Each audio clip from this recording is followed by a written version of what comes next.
नमस्कार मित्रांनो, स्वागत आहे तुमचं माझ्या चॅनलमध्ये बेलवाली आर्टिस्ट्री. मी युवराज.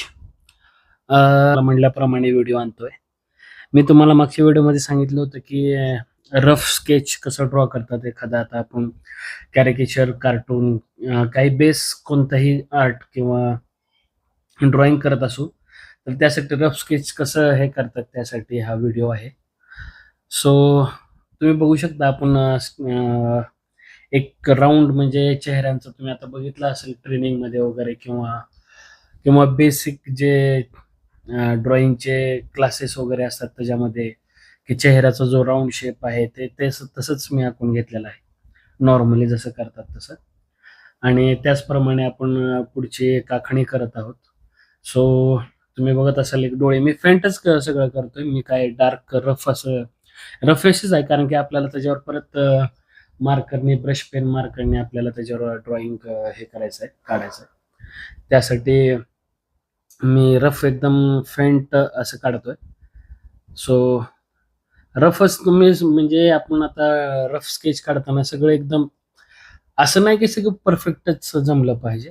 एक बेसिकली म्हणजे जसे डोळ्याची ठेवण आहे तसं साधं तुम्ही केलं तरी चालतं. कारण की नंतर तुम्हाला ते किंवा म्हणजे ज्यावेळेस तुम्हाला त्याला आकार द्यायचा आहे किंवा पेंट करायचा आहे किंवा त्याला म्हणजे रंग भरायचे आहेत किंवा अजून काय बॉर्डर वगैरे काढायचं तर त्यावेळेस ते तुम्हाला सोपं जातं म्हणजे अ, खोडलंबरणी वगैरे तुम्हाला ते हे करायला खोडायला. त्यामुळं डार्क करू नका.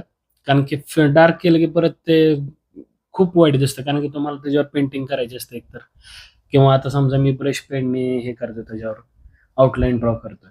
तर आता समजा माझी जर आउटलाईन झाली, तर ते जेव्हा मी म्हणजे वाईप करेल त्याला तर ते नाही बरोबर होणार ते. सो त्यासाठी जेवढं फेंट होता होईल तेवढं फेंट तुम्ही करा. तुम्हालाच त्याची मदत होईल. सो तुम्ही आता बघू शकता मी मी म्हणजे कार्टून टाइप काही केलेलं नाही. जसं त्यांचा फेस आहे हेनरी केविल यांचा, आपले जुने सुपरमॅन.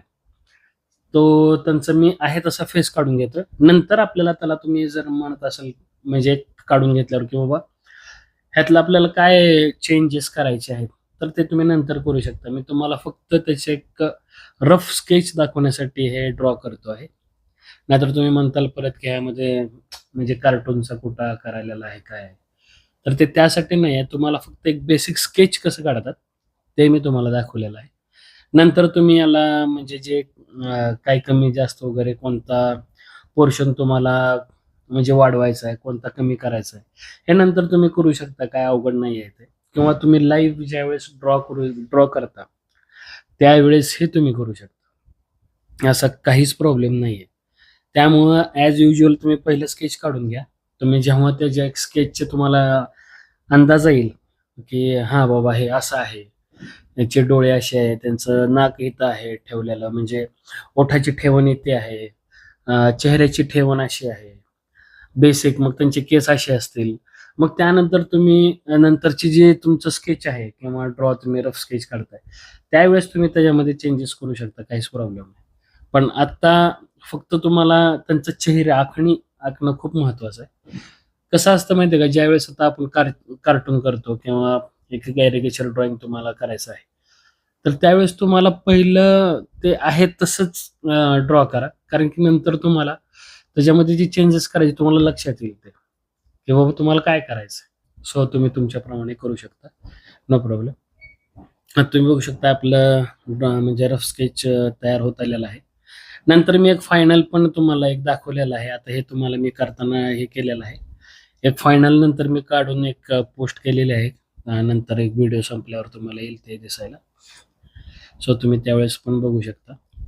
म्हणजे ॲक्चुअलमध्ये त्यांची चीन वगैरे घालायची मी मोठे केलेले आहे त्याच्यामध्ये. सो व्हिडिओ आवडल्यास नक्की लाईक, शेअर आणि सबस्क्राईब करा माझ्या चॅनलला. मी असेच नवीन-नवीन व्हिडिओ आणत राहील.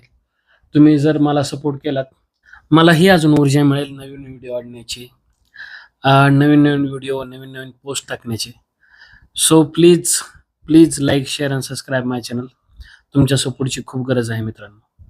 So Jai Hind, Jai Maharashtra. Thank you so much. Thank